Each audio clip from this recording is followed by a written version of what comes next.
All right, we will call to order this July 9th meeting of Nelson Board of Supervisors. If you all would please stand and join me in a moment of silence, followed by the Pledge of Allegiance.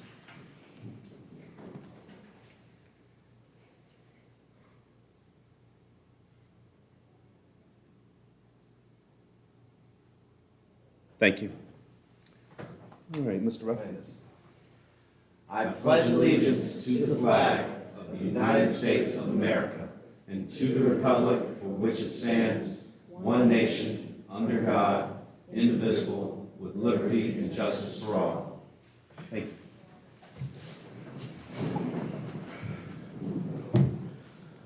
All right, first up we have public comments, and please stick to 3 minutes per individual, 5 minutes if you're speaking on behalf of a group. Mr. Reed will keep time, please. Mr. Reed, he will let you know when you have 30 seconds to go, and please be respectful for others in the room and watching from home. First, we will start with Marta Keene from Java. If you could state your name, your address, and come on up.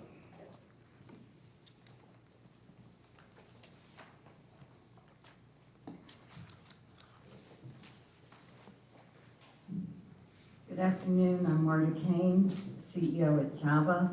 Java is located at 674 Hillsdale Drive, Charlottesville, Virginia.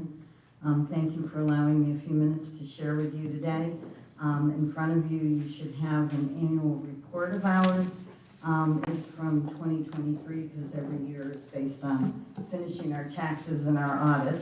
But you can see, it gives you an idea of our programs, over 20,000 people in the region served, and satisfaction. The other thing I'd point out on there is our volunteers. Capacity building gave us the equivalent of 23 employees that we were able to help build out what we did.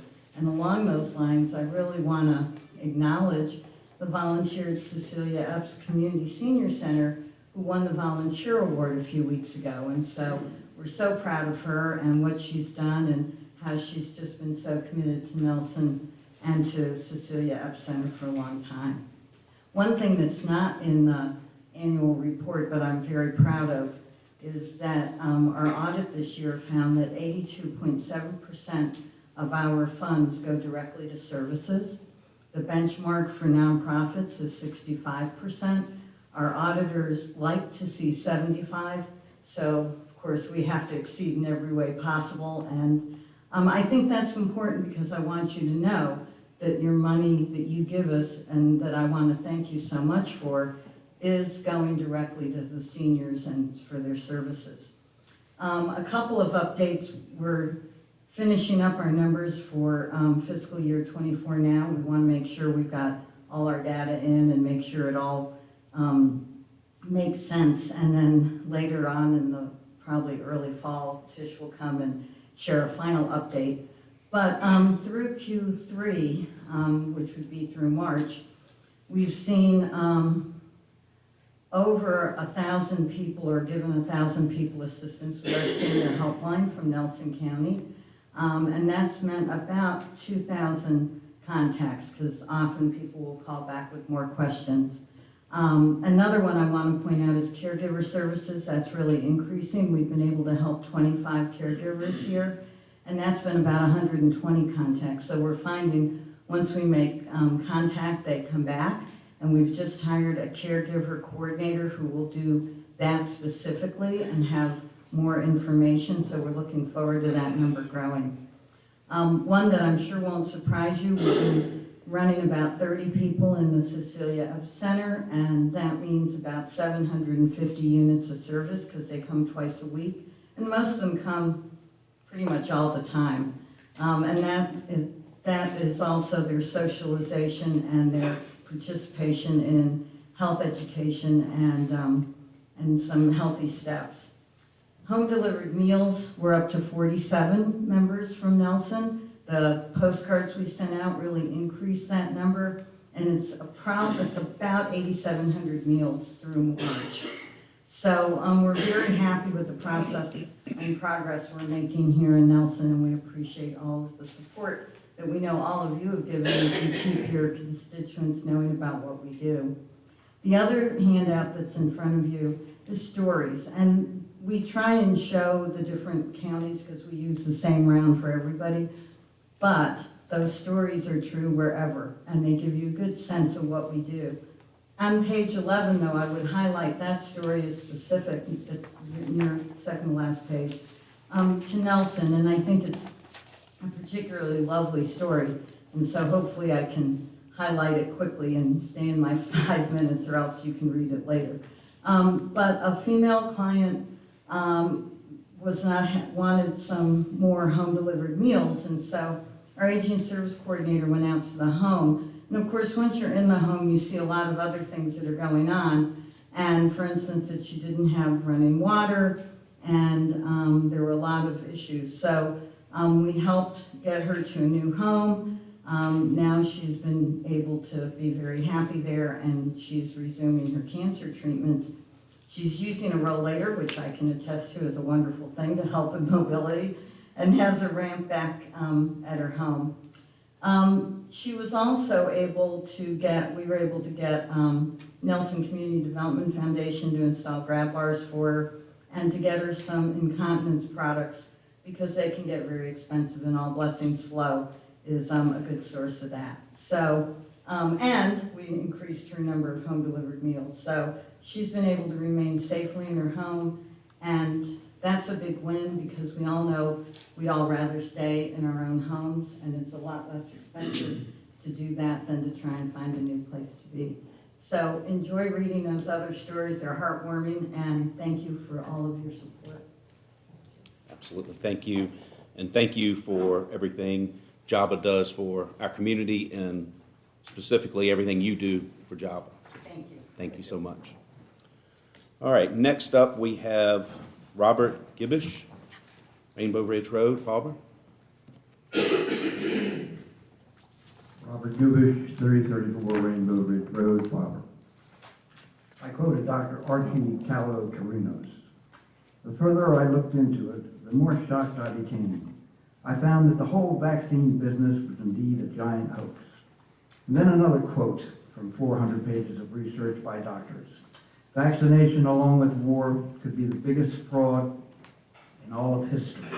For each disease epidemic, from 1850 to 2018, all you need to do is replace the date and location. You'll come to the inescapable conclusion that the drug companies have been running the same racket repeatedly. This crime of greed will continue unless and until the people are aware. Disease mongering has been going on since 1796. And then a quote from a Dr. David E. Martin, who lives in Charlottesville, PhD, and relative to the COVID story. Relative to the COVID story, this is his 4 years of research conclusion. This was an excuse to set the stage for the distribution of an experimental gene therapy in the form of wRNA injections. It was a COVID terror campaign. A racketeering exercise coordinated by the WHO's Global Preparedness Monitoring Board for the exclusive purpose of gaining access to the control of sovereignty over the movement and the free association of people around the world. So I want this to be in our attention because when the COVID story hit here, all of us who have taken an oath to the Constitution, somehow that Constitution, particularly the First Amendment, melted. Nobody could go to church because somebody came on television and said, you might get sick. So I'm here just to hold it in our memory. There's going to be another one. They're already building the vaccine movie for maybe the bird flu. So what are we going to do the next time? And I hope that we've learned and we stand up and act like Americans. And I thank you all for doing what you do for the county. I appreciate all of you. Thank you. Next we have Elwood Waterfield, the third.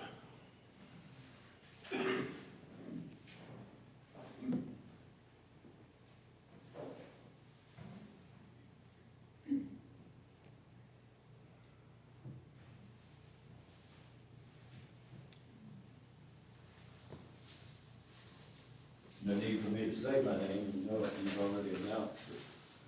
And I am homeless because this county stole my property. Because I stand up against corruption in this nasty, filthy county. And while it's on my mind with that empty seat right there, Tommy Harvey's not at half these meetings. I hope his pay reflects that. I told you, I said, last time I gave you documents, Lisa Bryant is a criminal. She belongs behind bars. Tired of playing with you people. You should have tried to settle with me instead of keep maliciously prosecuting me and making me homeless. I rest my case. The Lord will have judgment over you all. Next, we have Stephen Bain, Far Knob Klein.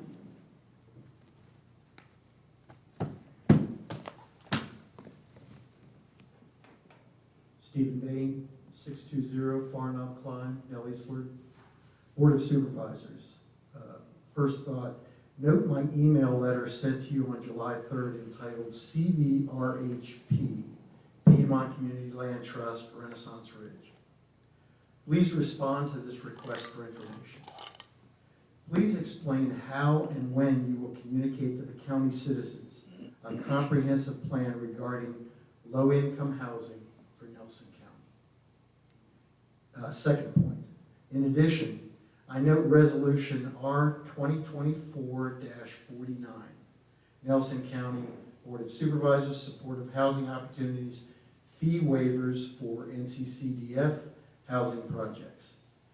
Please confirm that you will not put the cost of utilities connections and debris disposal onto the backs of citizens instead of the developers. Number 3, I also note Resolution R 2024-56, Nelson County Board of Supervisors authorization to enter into agreement with VDOT to accept FY 24-25 Transportation Alternatives Program grant funding for the Front Street Sidewalk Improvement Project. Specifically, I note that the local commitment is a 20% match, plus the balance of estimated project costs over the maximum allowable of $3,125,000. Please explain for citizens why there would be any balance over the maximum allowable, particularly a material balance estimated to be $751,495. Nelson County must have a comprehensive strategic and tactical plan regarding low-income housing, and the county must communicate this plan transparently to citizens. Nelson County must live within its means on behalf of citizens, the taxpayers. Thank you. Next, we have, at the risk of mispronouncing the name, we'll have someone from 21 Apple Blossom Court. That's me. Okay, come on up. Thank you for bastardizing it. Local Olivier Jr., 21 Apple Blossom Court. Recently retired as of May 30th after 40 years in financial services and specialized in project management. So this is the first time I'm attending this meeting in this town. The point of reference here is in reviewing the minutes from last meeting, I just get the sense that this committee is spending an excessive amount of time micromanaging the sheriff's office and their tasks. My proposal is to give the sheriff's office the budget that they need to do their job operationally. You know, for example, $1.5 million to $3 million for them per year, so that and on a quarterly basis they can give an update to this committee on the effort of this committee micromanaging that work is counterproductive in my professional opinion. To close this in support of their effort as an owner in a 3-year purchase resident in that area. at the top of the real estate market and also at the top of the real estate pricing. I can acknowledge the sheriff's office that I do see the impact of the incremental staffing they have hired with the increased patrol minimally on 151 and other areas. That is all. Thank you for your time. Next, we have Mary Catherine Allen. Mary Catherine Allen, 7763 Richmond Highway, Gladstone, 24553. Good afternoon. Thank y'all for your time and your patience and the service that you provide to the county. It is, I think, overlooked by many people, but it is a lot of hard work, so I appreciate everything you do.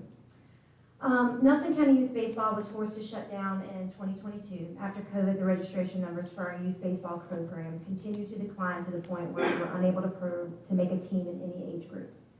Since then, our Nelson County kids have been forced to play in other places. 4 of our Nelson County players are on the 12U Amherst Ozone team, and last night they won the Division II state championship.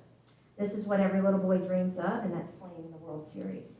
These young men have worked very hard this spring season, and we want to get them to the World Series. We have a unique opportunity for these 4 student athletes. There are 11 on our team. This World Series is scheduled July 25th through the 31st, and our first game is actually Thursday the 25th, and we play Texas. The 4 young men here today are Stephen Allen, Colton Gibson, Hayden Simpson, and Henry Wright. They have all been a part of youth baseball here in Nelson County since T-ball. There are many of the Amherst students that are on the team who actually have family members that still reside here in Nelson County. During the district and state tournament, they were undefeated, beating out their opponents 78-9, which means they scored 78 runs and only allowed 9. They have put in the work through the heat and injuries to get to this point. We are asking for the Board of Supervisors to help these young men with financial donation. We are reaching out to local businesses. We are organizing fundraisers, but we are estimating this trip to cost approximately $2,500 per player, and that's minimum. That includes a hotel between $1,000 to $1,200, transportation and gas, which we're estimating between $600 and $800, and food to a minimum of $500. Actually, it's about $2,700, but we're just making it a full $25 at this point. We will be going to the Amherst County Board of Supervisors next week on the 16th for their meeting as well, and ask for their support. We are leaving on Tuesday, July 23rd as of right now, and depending on how we do, the tournament is scheduled to be over by the 31st. We're hoping to still be standing on the 30th. These young men have worked so hard, and your financial support will provide an opportunity for them to see great competition and be successful out of our county and state borders. They are our Team Virginia now. Please help us get them there so that we're able to show us their very best. If you choose to make the donation, you can write the check to Amherst Youth Baseball. They are holding our funds for us. Do you have any questions? If not, thank you all so much for your time. Thank you. All right, that is all for anyone signed up for public comments. Do we have anyone here who did not sign up that wishes to speak? If not, we will close the public comment section. Thank you all. All right, next we will move on to the consent agenda. Are there any items that board members would like to pull out separately? If not, I will entertain a motion to approve the consent agenda as presented.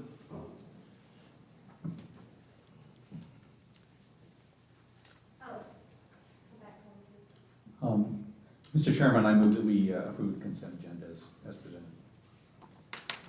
We have a motion. Do we have a second? I'll second. Any discussion? Hearing none, all those in favor signify by saying aye. Aye. Chair votes aye. Consent agenda is approved. All right, next we will move on to recognition, and we will start with recognition of retiring treasurer Angela Hicks. Is that just, want to go straight to me? Okay. All right. Angela, if you could come up here, please, so we could recognize you. We do have an official resolution to read, but I just want to start off by saying thank you for your years of dedicated service to the county and for, in reading the resolution, as you all will hear in just a second, all of the work that you've done and the success that you've had with you and your staff. So, but I'll just jump right into the resolution. Resolution R 2024-50, Nelson County Board of Supervisors, resolution recognizing the county service of Angela F. Hicks. Whereas Mrs. Angela F. Hicks, Treasurer, is retiring as of August 1st, 2024, after having served the citizens of Nelson County for more than 30 years.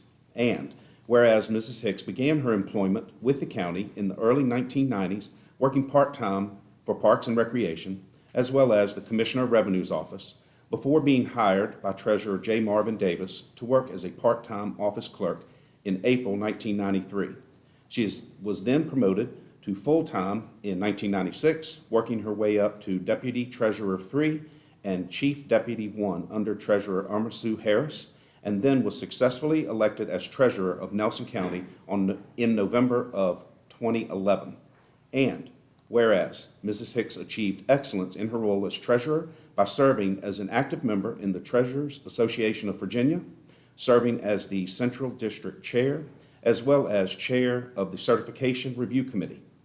In 2014, Mrs. Hicks attained the designation of Master Governmental Treasurer from UVA's Weldon Cooper Center for Public Education and the Virginia Treasurers Association, which was the first for the Nelson County Treasurer's Office. And whereas, under the leadership of Mrs. Hicks, the Nelson County Treasurer's Office became accredited for the first time in 2015, maintaining that accreditation to date, and with the support of Mrs. Hicks, 2 of her 3 deputy treasurers have also become certified as Master Governmental Deputy Treasurers. And whereas Mrs. Hicks has worked to add more convenient payment options for the Nelson County citizens, which include credit card payments, online payment, and a payment drop box at the courthouse entry to serve the citizens outside of regular office hours. And whereas Mrs. Hicks has done an excellent job at managing the county's accounts and investments to carefully ensure the county's good standing for years to come. Now, therefore, be it resolved that the Nelson County Board of Supervisors does hereby honor Mrs. Angela F. Hicks with great appreciation for her dedicated and steadfast service to Nelson County and its citizens throughout her tenure. And be it further resolved that Mrs. Hicks will be missed both personally and professionally, and the board wishes her and her family continued health, happiness, and prosperity upon her well-deserved retirement. Congratulations.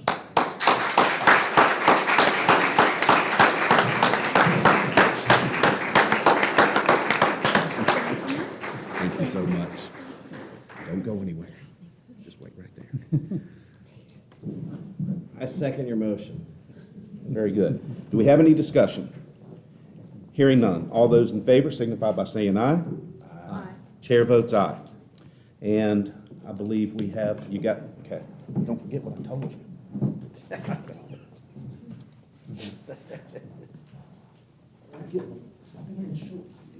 The picture. I'll do waste stuff. I'll do waste stuff.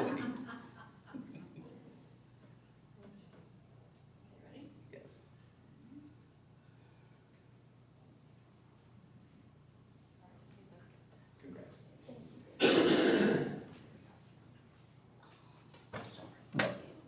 Thank you so much. Okay, Angie. Thank you.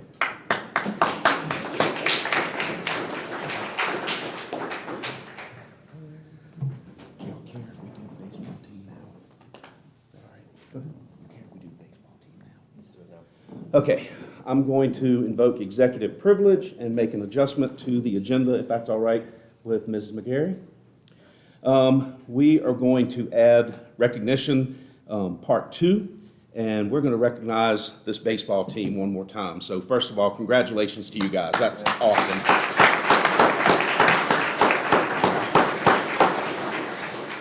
And I would like to open discussion from the board on the financial support for their trip to represent us at the World Series. So we'll open that up for you all. Mr. Chairman, this has always been an honor and a privilege to have these young men come here, and of course them going to represent us in places I ain't never been.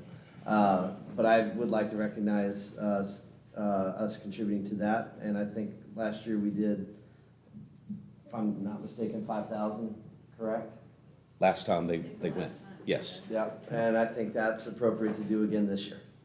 And I'm willing to make a motion to that effect, if there's no further discussion.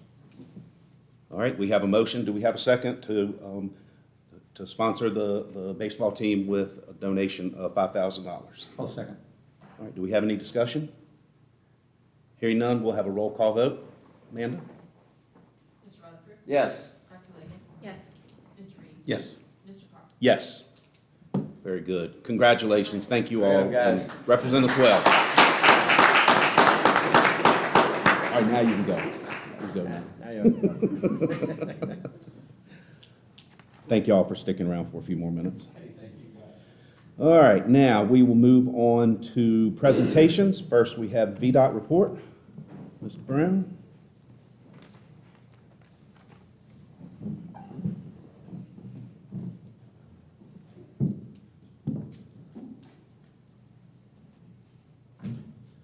Is 29 done?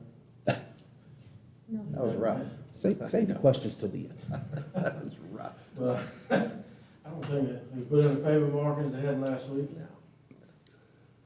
The markers are down, they just haven't. They haven't done the Yeah. painted yet. No, I'm sure that was quite an ordeal, but, I am glad they came when they did, because right there at the intersection with the shopping center, they did do some pavement shoulder and that additional turn lane, and it got rid of some, a maintenance issue that we were gonna have to address right there, so very pleased that it turned out as well as it did right there. I don't know the schedule for the pavement markers, but, that seems to take a little more time than it used to, but overall, I think the quality of what we're getting this year is great. Ride's good. Looks like they've done a real nice job. And they got the equipment out before the holiday weekend, so that For was, the holiday that was weekend, great. Yes, yeah, we talked about that, and, that wasn't really an issue. They were taking off anyway. Good. But, just to give you a brief report, we have completed our primary mowing, and of course, after our primary mowing, we'd like to get our contractor back in here to do a little pickup on the roads that we have contracted, so that is underway. They should be in Nelson County in a couple of weeks. They started in Appomattox and Kimmel, so they'll be up here pretty soon. We are starting our secondary road mowing. That started Monday, so it'll be a couple of weeks before they get up here, but that is underway.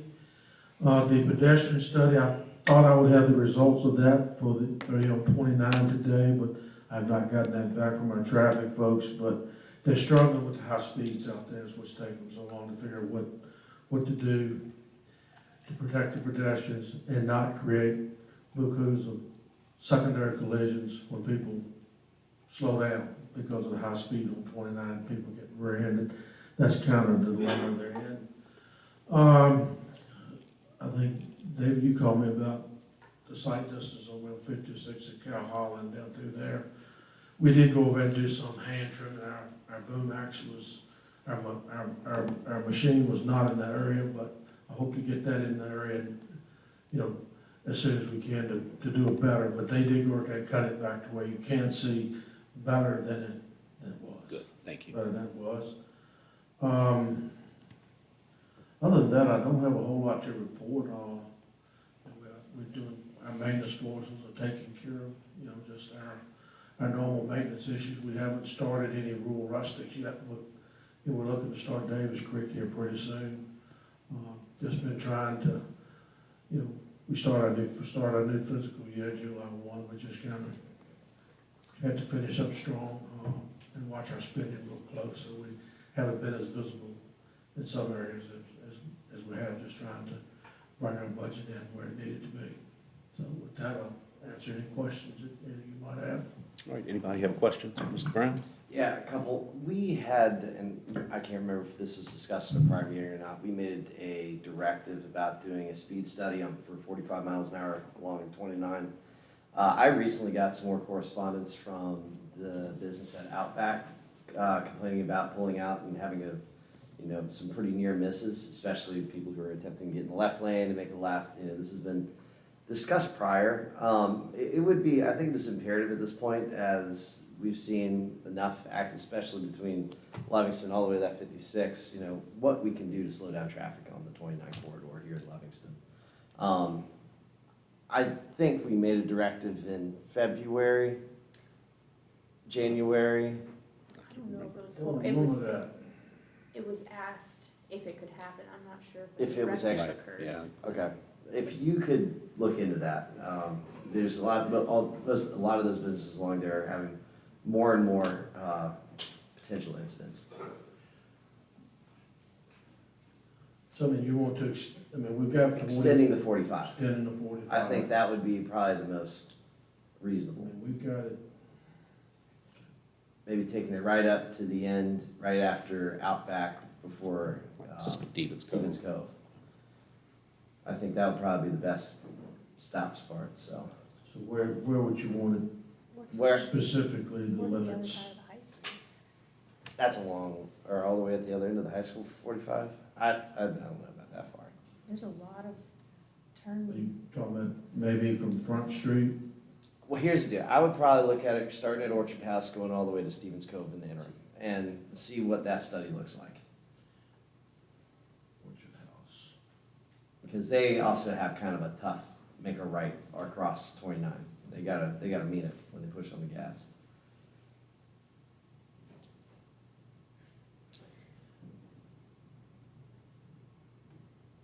I'll check on that. I might have sent that up. I feel like you did.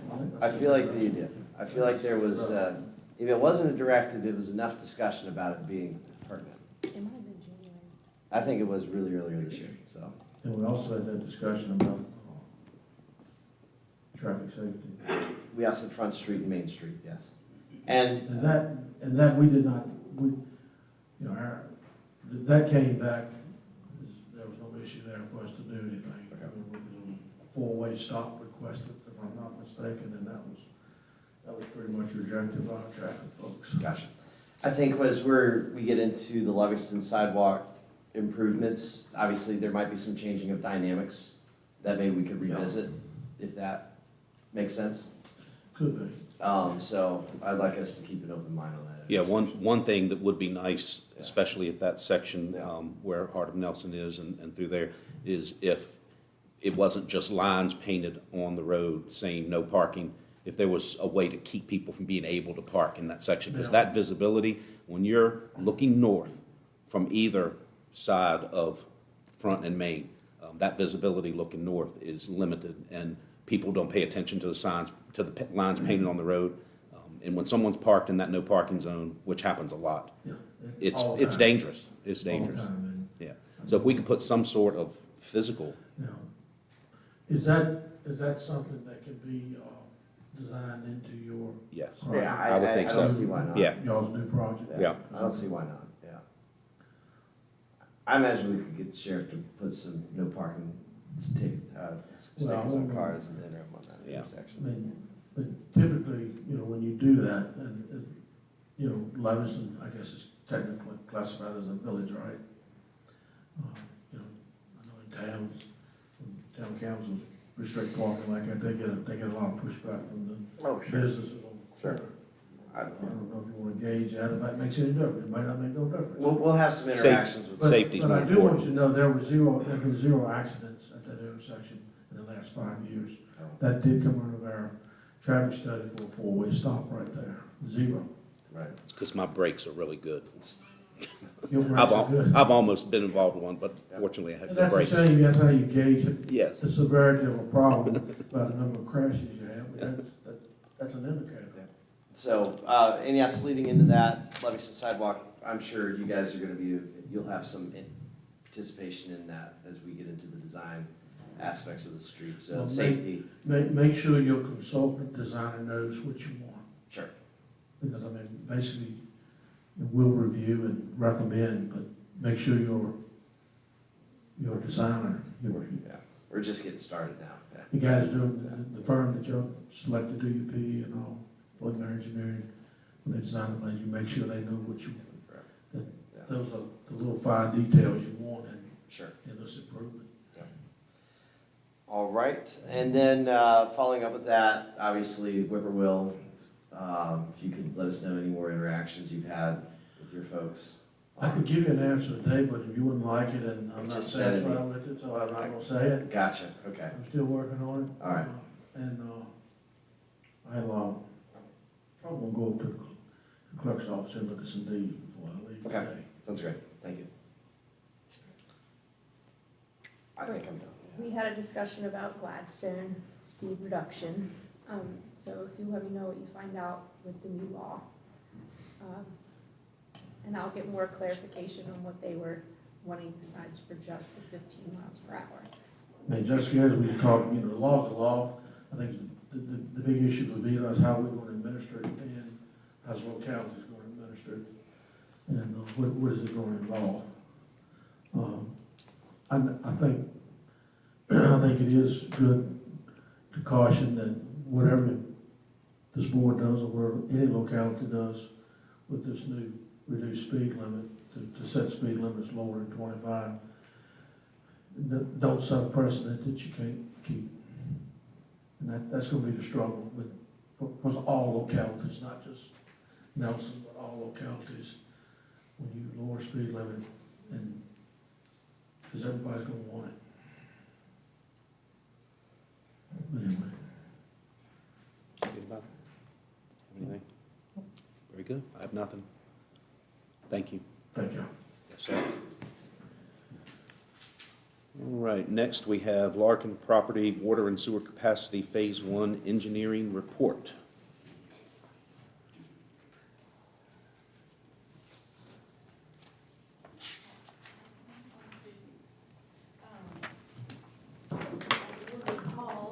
You've met Mr. Steele before. He is the consultant hired to complete the Larkin property water and sewer capacity analysis and also analyze the impacts to the Livingston water and sewer system itself. So he's here to present their findings and answer any questions. Very good. Appreciate the board having me back. If you recall, the last time that I came to the board, wanted to get some feedback on how we approach evaluating what it would take to develop the Larkin property, and out of that conversation, several board members also wanted to take the opportunity to identify other opportunities as well and not just focus on Larkin. So that's what we've done. I worked with Amanda and Candy. We had a couple of meetings that included the Service Authority staff as well, and they have been provided with the information that you're going to get today as well, as they are fairly important in this process as the water and sewer providers.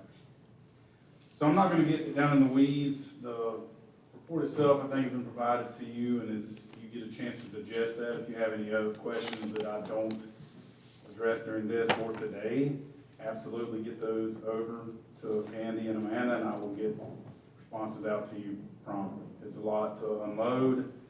It's very engineering, nerdy. So I want you all as representatives of your county to get what you need to empower you with the information you need to answer questions and make decisions. So we like these reports, but if they're not helpful to the people we're doing them for, then I'm missing the mark. So just, if I need to change something that it makes it more clear, just let me know. So this is what I'm calling the master plan. I don't want this to be construed as something that is all-encompassing, but if you see in the white lettering, and I'll show you a list of this later, these are all of the things that we've identified as potential either new or additions and potential water and sewer demand centers.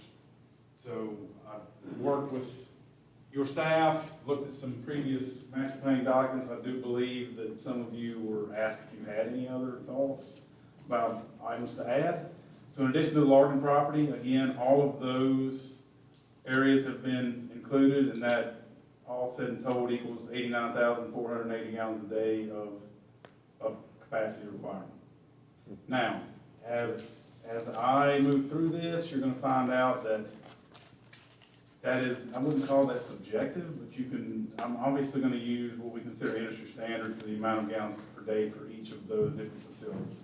That does not mean that that's what they would fully swell into, but that means if you wanted me to tell you what you should plan for, that would probably be a safe number if you wanted to develop all of those items.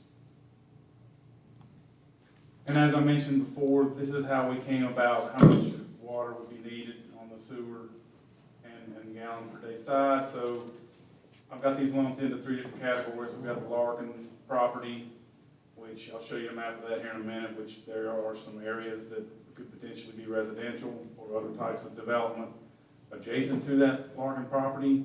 I'm also treating the future recreation center separately than the actual Larkin property sports complex, because that, in my mind, is a pretty heavy lift in addition to fields and things of that nature. So I'm gonna treat, and you can see it comes with a pretty substantial requirement for water as well.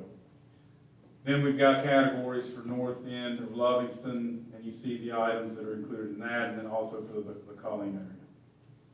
So those all, as you saw before, they're part of that 89,000, but they account for 52,180 gallons a day. So focusing more closely on the actual Larkin property, this is the master planning document that lays out, for now, what could potentially be done with that site. That doesn't mean that's set in stone, but my sports folks have looked at this, and that layout doesn't make sense for that arrangement of soccer and baseball / softball fields. You can also see in there's the impoundment that could potentially be there, as well as a water treatment plant facility. And then those west and east locations called future development, we're assuming those to be some level of residential, whether that's single family, multifamily, etc. So again, this is going to set a baseline, and as we move through and you decide how much investment is needed to get to each one of these activities, that will kind of drive maybe how you alter what's done on that piece of property. So you can see on the left, I'm showing that the Larkin property itself, for the facilities that are shown there, 61,000 gallons a day roughly. I will show you what that includes in just a moment. We talked about the future recreation center, and then I pull out the irrigation because I certainly would recommend that if you were going to invest a significant amount of money up front in any kind of turf that you want to take really good care of. But we work on facilities all the time that choose not to do a turf that is high irrigation needy for this very reason. I did a project down in the Abingdon area. I don't know how familiar you are with that area. It's a huge sports complex, 8 soccer fields, I think 12 baseball fields. Fantastic grass, unheard of. We played on rocks and dirt. I've never seen anything like it. But the first month of irrigation, the bill was $30,000. So, keeping in mind, I think I heard somebody earlier say, let's live, in a reasonable world. I think each area that I work, you have to take a hard swallow and say, what is right for us, and what is a great facility, but is still within what we can manage and take care of. And we can certainly help you with that as we move through the journey. So I'll pull those out because I am not going to paralyze the ability to do something in this area because of 700,000 gallons a day of irrigation requirement. So this is the Larkin property demand list. And you can see down through here, I've got a splash pad, there's an outdoor pool area, there's all kinds of things, and those are industry standard water uses. That doesn't mean you have to have all of those. That doesn't mean that you have to provide that level of water to each one of them. But that is, if we're going to start somewhere, I think we should start all the way to the finish line and then decide what you don't want, instead of starting with something that's fragmented and then we just keep piecemealing. So this tells you if we wanted to do it exactly the way everybody else does it in the industry, this is how much water you would allocate with each one of those activities. And again, doesn't mean that you may just want to start with a baseball field arrangement and a pavilion. Maybe that's the right start, and then we see how that works and make sure that the master plan shows everything, so you don't build something on top of an area that later could be readily used for another activity. The essential meaning of a master plan is to make sure you don't do something that somebody later comes back and says, why in the world did they put the baseball field right there? Now I can't do anything with the rest of it. So let's think through and make sure we have a roadmap. Okay, so this is the engineering part. And I love this slide because once I explain it to you, you're actually gonna have everything that you need on one page. If after this you decide you want me to break this up and have multiple sheets instead of all these lines on a single page, I can absolutely do that with very little effort. So this essentially shows you, am I standing up there talking, is that okay? Should be okay. I'll just keep Speak up. loud enough to keep being loud. So this gives you the entire picture for the water situation. So there's two sources.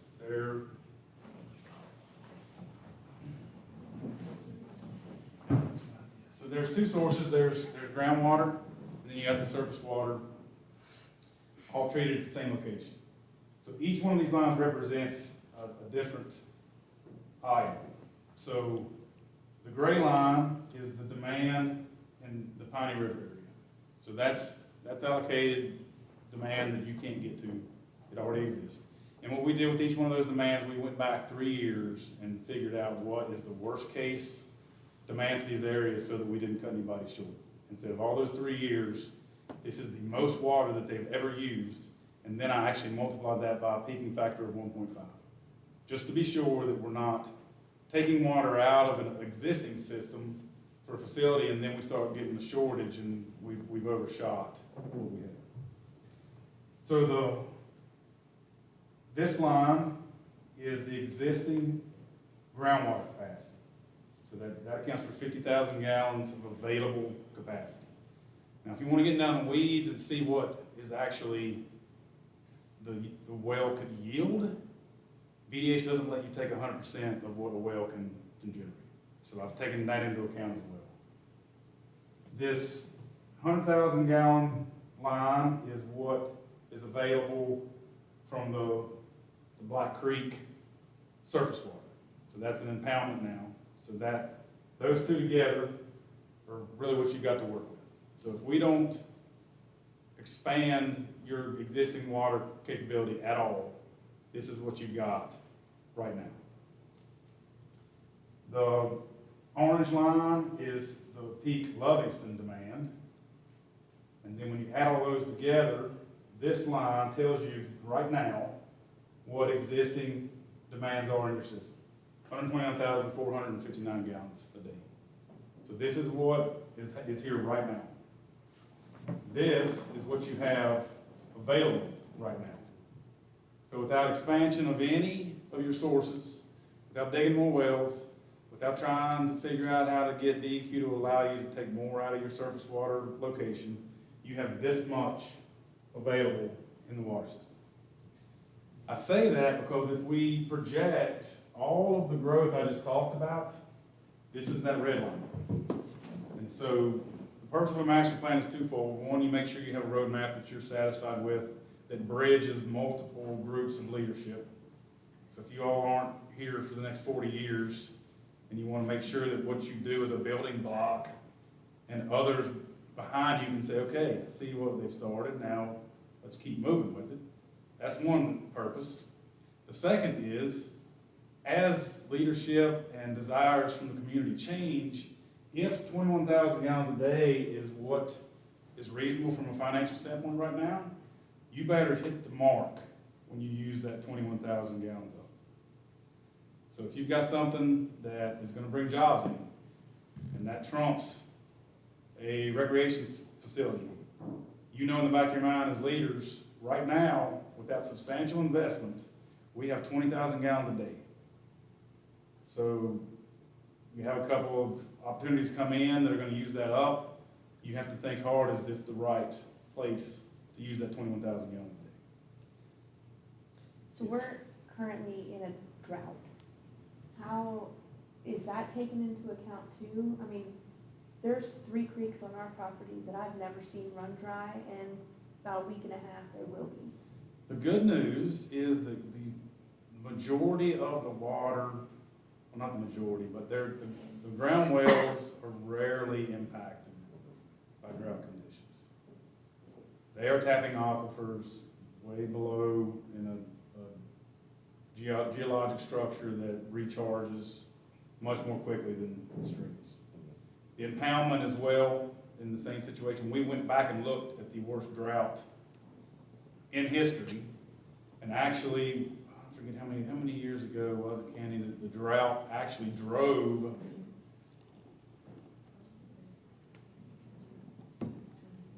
2002? 2002 is what Yeah, we so in 2002, there was a drought so bad that this community chose to readdress how much water they're pulling out of that surface water, and it reset a lower amount to make sure that you never had any trouble.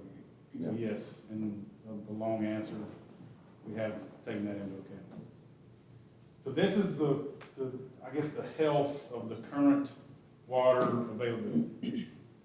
Is that as confusing as I can make it, or is that everything that you want to know about on one sheet? You know, just speaking offhand, you know, as someone who's built housing for most of his entire life, you know, how many gallons per day, and then just depends on the health of the water. In Nelson County's context of aquifers, we don't just have one, we have thousands, you know, scattered all throughout. When you tap into one, you might not be in the same aquifer your neighbor's on. So, just kind of looking at 232,000, though that's a large number in actual practice of actual water production, that's actually not a hard feat. It really isn't. No. Yeah, I just did one community where it's a simple 20-unit community, and I had more standards by the health department I had 50-gallon-minute wells. 50-gallon-minute wells to satisfy 232,000 gallons a day with the assumption of impoundment. I only needed one or two wells just to kind of keep up with that. So it's not as big as I imagined. I was actually thinking 2 commas worth of gallons per day is what expectations were. Okay, and I'm gonna talk about the possibility of expanding available water source. So, yeah, okay, and I'll save up for that, because I'm gonna discuss wells versus reservoirs then, if Right. that's as simple as it is. That will be Yeah. definitely addressed. So any more questions on this slide? You gotta know that number is just the plan stuff. If we have Oh, one yeah, no. industry, Yeah. it's gonna be a much larger number. Imagine if whether it's a data center or any other entity that has heavy water usage. I think I have some friends out, is it Louisa where the nuclear facility is? Mm-hmm. And they talk about, how much you talk about water usage, nuclear facility, that uses water. And they say, yeah, that'll impact like a dozen aquifers in a 10-mile radius. But every time I do one of these for a community that has not just had a flash picture of what they're actually dealing with, this is really eye-opening to understand what you have and what you need to move forward. Where I get the most heartburn is when I'm coming after an economic development person has sold a 300-job facility, and I come in and say it's gonna cost you $10 million to get the utilities there, and everybody's like, we were so happy, now we're not happy, whose fault is this? So let's not go there, and know what you've got moving forward. So the sewer side is much less bleak. I'll say, I don't think anything's bleak, but this gives you a picture with all of the things that we're talking about. We're only short meeting being able to treat all that development we talked about by about 8,700 gallons a day. So I'm not as concerned about the sewer and the ability to treat that as an water source. And again, I think you made a good point. If other things present themselves, I've done my best to try to show what we know about right now. But if you're going to start maybe considering active economic development recruitment, then I think that number is well short of what you may want to shoot for any significant amount of a water user type of development. So we go to what does the board desire moving forward? And one thing that we do a lot of is well development on site. And this is a image on the bottom left of what we generate from a resistivity analysis. And you do that by sending signals through the ground in an array, like a honeycomb array, and this gives you a cross-sectional reference of what the geologic formation looks like. And we would do this on the Larkin property, and we would actually use that to cite where there's a very high probability for a significant water source. So instead of the stick, You don't have a They maple carry tree? around? I don't trust you now. well, I've got a good story on that. I've- I had, and my specialist, he hates this, but he did a study and he cited his locations, and I got one of our surveyors used to site wells, and he got his little stick out there, and I didn't tell him anything. Kept him out of the loop and just said, I'm not even gonna put you in the right location. You tell me where the 3 best places were. He hit them all within a foot. Yeah, I believe it. Within a foot. I mean, literally, the twig, it turns down. We ain't gotta pay all this money, we could just go out there with some maple branches I and, hesitate to tell a story, but it's easy for me to explain why we didn't hit water if I've got something that looks like that and not a twig. So, we can do both, and that just means we feel doubly well that we picked the right locations. This will also give us a decent idea on depth, which is obviously the critical cost of a well development. So if this option was something you wanted to proceed with, I would get that resistivity plan together and make sure that the staff and the board were on board. We would cite where and how many potential well locations are on that property, and then work with local and other well drillers to get some pricing to do a test well. Not a fully developed VDH well, because that's where the money comes in. But you dig a test well, you can do a drawdown test to see how many gallons a minute you got, and you can do water quality testing to see if we're gonna have to treat it. The majority of the wells in this area don't really need anything other than chlorine, and if that's what kind of aquifer we hit, then you don't have to build a treatment facility. No. You just inject it with chlorine, make sure we have detention time, it goes into the system. Most cost-effective way to generate an additional water source by far.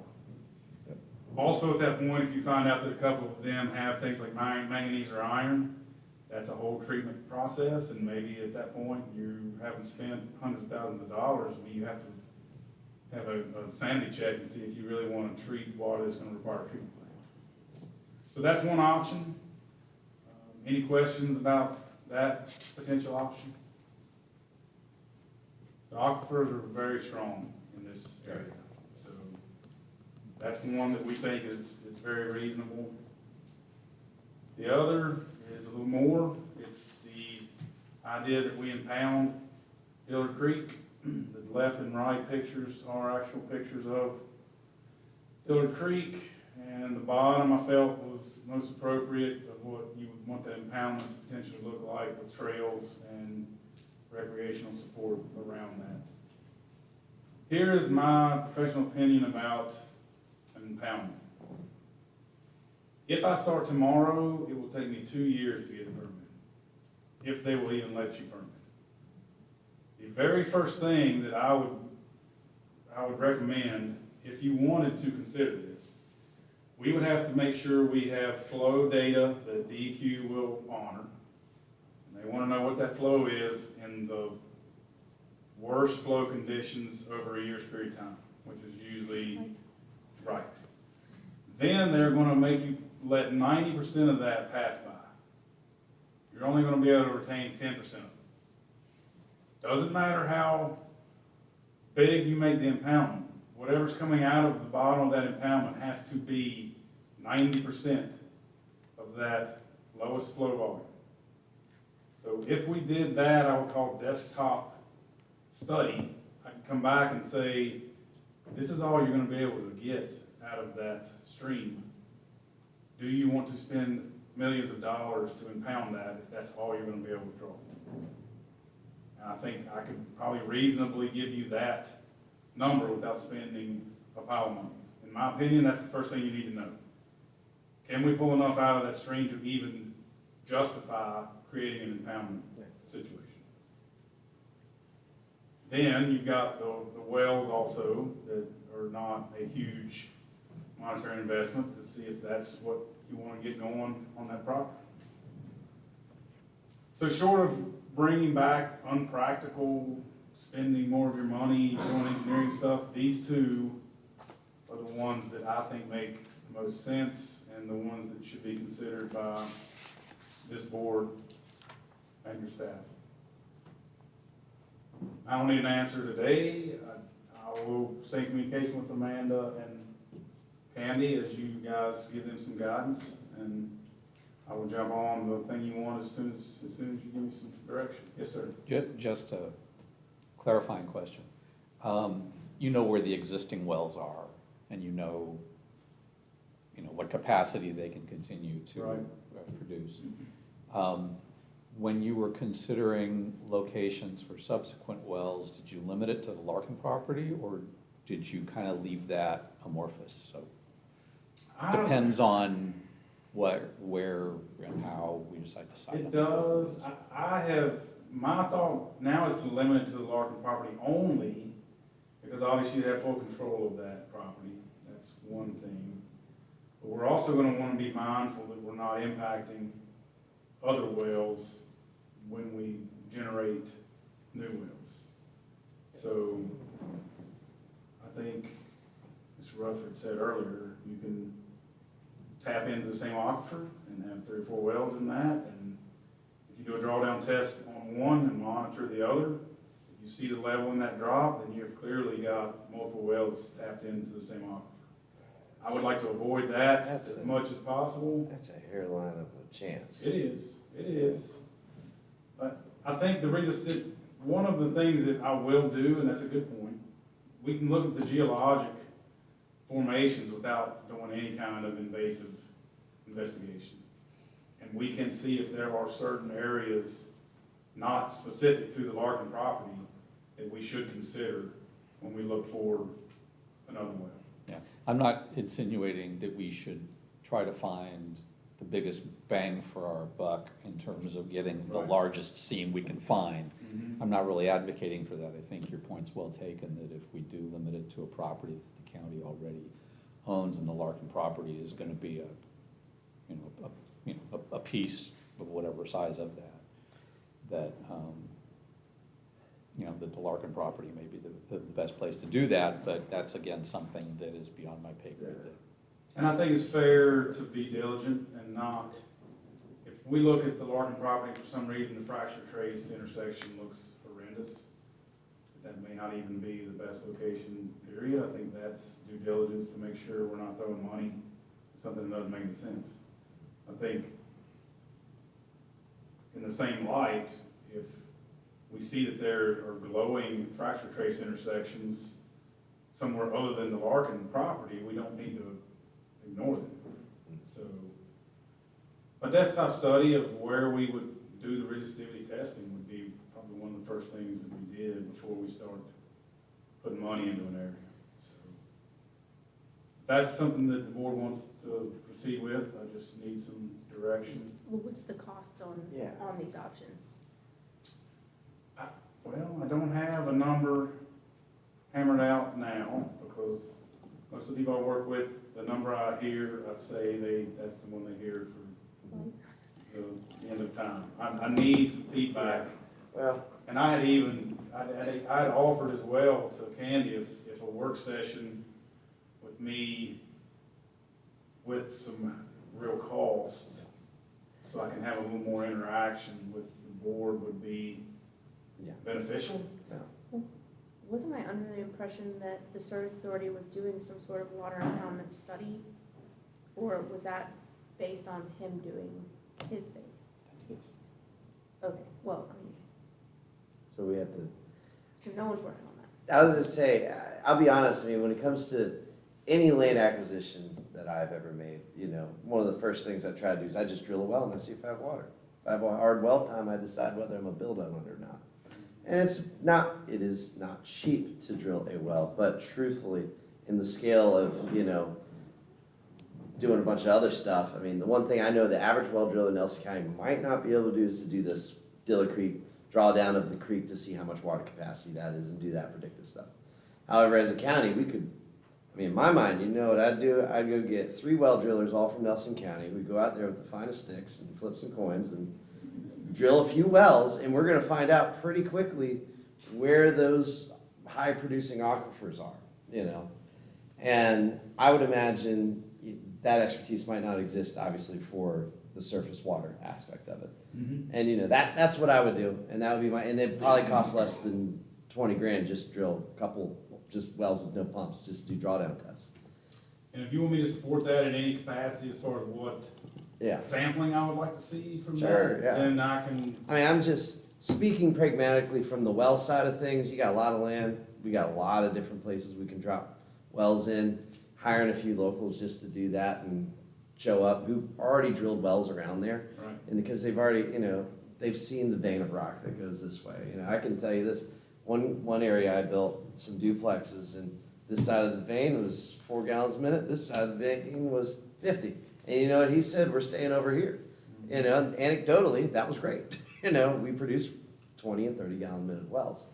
So, you know, maybe there's some well drillers who've already drilled around Stevens Cove and can say, I hit X rock at 250 feet. We don't want to be on this side of it. You know, that's where my mind would go if we're looking at just doing regular old 8-inch wells, you know. But the one thing that, again, they don't probably have the expertise to do is this drawdown test for this creek and see what that aspect is. And trying to figure out the 80,000 gallon per day aspect, that's not a huge feat. It really isn't, you know. That's 3 good wells. For DEQ, how recent does the findings have to be on the application? Like, say we do the test and we don't get around to it for 3 years, would they want this done again? they'll give you more time, maybe 2 years. I can find out for sure what that number is. And I would like to know the cost of what. Okay. that test Yeah. would be. And they may, we may be able to find areas that have certified gauge locations. Sometimes they already exist and DEQ acknowledges those. If not, then we have to actually put a gauge on it for a significant amount of time, and that's a different story altogether. So I will find out, one, if there are gauges that we already have data that they will honor, and that's as simple as going back through and finding the lowest flow in the lowest part of the year. That's a much smaller cost than if we have to actually bring equipment up here and put a meter on it so that we can actually read it for multiple months. We have more stuff to discuss. Yes, sir. Just go. Didn't spend much time on the sewer capacity aspect of it. Right. Can you give a little bit of an overview of how that existing capacity might be achieved? We talked about how the water might. If you wanted to go beyond what is available now, so if we looked at that sewer capacity, based on what I've shown on the map, you're only 8,700 gallons a day short of being able to treat everything. Right. When we were much further away on the water side. So what that means is, as you generate development, if we find the wells, you're gonna be able to do 67,600 gallons a day worth of sewer creation before you have to figure out what you're gonna do to expand that. The expansion of the sewer is not, I wouldn't say it's easier, it's not easier, but it's simpler from a planning standpoint, because now you're looking at expansion of the plant. And so- Expansion as opposed to additional plant.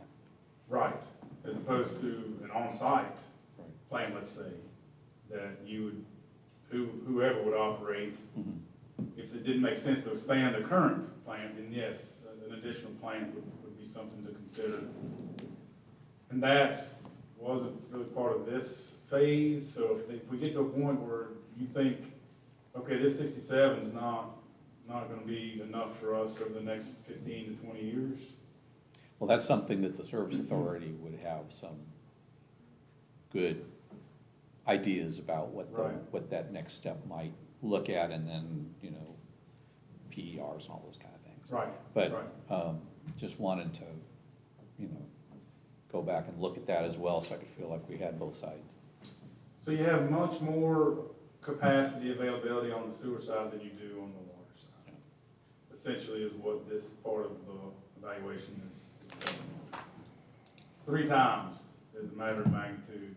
You got 3 times as much wastewater capacity as you do water existing capacity.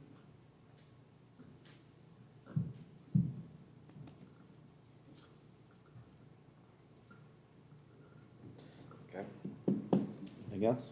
I hope that hit the mark, at least somewhat, on what the board was looking for. Yes, sir. Pleased to help in any way that is beneficial, so I'm gonna let, You have a question Yes, ma'am. for Mr. Steele. So, I think something that was in the more detailed report, I guess suggested that I could have an impact on the sewer capacity, like potentially the Livingston sewer project Yes. could reduce the I&I, which would possibly, maybe, would it mitigate this deficit? it very well could, absolutely. We're, I guess, not at the point where we've done post-flow monitoring on that yet. So all of these usage are based on pre-I&I capital project. So once we know what those numbers are, and you can only do, we do our baseline flow testing for I&I projects in the spring. So we'll do that probably this next coming spring, and then that'll tell us how much I&I we remove from that work. But that's a good point, Kenny. It could very much free up some more capacity. That's always the trade-off, right? Do you build another plant, build onto the plant, or do you quit treating rainwater? And there's a happy medium there, so. I do have one other comment, if you don't mind, real quick. Absolutely. I just wanted to say for the public that may not have been following our Larkin property master planning, you know, there's some reference to housing components, future development, and other things. And that's pretty much just still in the formative stages. Nothing has been determined as far as what those future development areas would look like. We did just pass along information related to the potential number of lots that could go in those areas just for this estimating purposes for water capacity and sewer capacity. So just wanted to make that clear for those who are just tuning in and may have seen that and thought, oh, they're going to put a housing development there. So I just wanted to sort of clarify that for everyone. Yep, good point. It is a blank palette at this point. I just gotta start somewhere and give an idea of what different uses may have from a demand. Is one thing that was interesting that I saw in your, I guess it's the sewer capacity, and I'm looking at the gallons per day of the wells. I mean, these are like really low wells, 4 gallons a minute, 5 gallons a minute. Like, when you start marking those numbers, that's not reality in a lot of cases. I mean, it is for a lot of people, but in a lot of places in Nelson County, I mean, you have good producing water. And, you know, I think advocate of wells, that's all I'm saying. It's a really affordable, easy way to get water in our context. So, I just didn't realize they were that low. Well, How deep were they? They do not. What was the average depth on those wells? I've got all that information, I can get that over. That's all right. To this candidate. You can just shoot me an email. Okay. I'd just be curious where the head water was sitting, what the static was. All that. Okay. Does the board want Mr. Steele to provide us some pricing and proposals on doing some of this Yeah, further might as well, Yes. yeah. work, and then we can bring that back to the board for consideration? Yes, please. Okay. And I'll put some together the well stuff, and if that looks like it's overkill and 3 locals going out there and not popping some holes is the right choice. I'm here at the pleasure of the board. So I'll give you the number, and you can do what you guys think is the best direction. Thank you. One last question I do have, and this might be very elementary, but I know you commented about the new reservoir with the water treatment plant and being cost prohibitive, plus the permitting and all that. Is that the same summary if that location was looked at not as a source of water, but just a source of water recreation? Would it still be prohibitive and permitting, and if we just wanted to have? I think that's a different animal altogether, because now you're not asking DEQ to allow you to pull a certain amount of water out of that stream. Right, so it's two different animals. It is, Okay. and then you're still looking at permitting. Right. You're still gonna have to make sure that you follow all the applicable rules to make sure Dillard Creek still flows through. They wanna do a fair amount of testing for wildlife to make sure there's not any endangered species, and you may have to relocate some certain things. All of that would be fairly traditional with any kind of impoundment, but if you're talking about making like a swimming lake or something of that nature, then that's a different beast altogether. Then you're gonna pull it out and treat it and let people consume it. Right, okay, So non-potable versus potable. yeah, Two different words. okay, very good. Any other questions? Thank you. Thank you. Very good information for us to have. We look forward to meeting with you again. Okay. All right. You want to take a break? Yes. Are we ready for a break? Yeah, let's take a 5-minute break, and then we'll come back and work on new and unfinished business. Okay?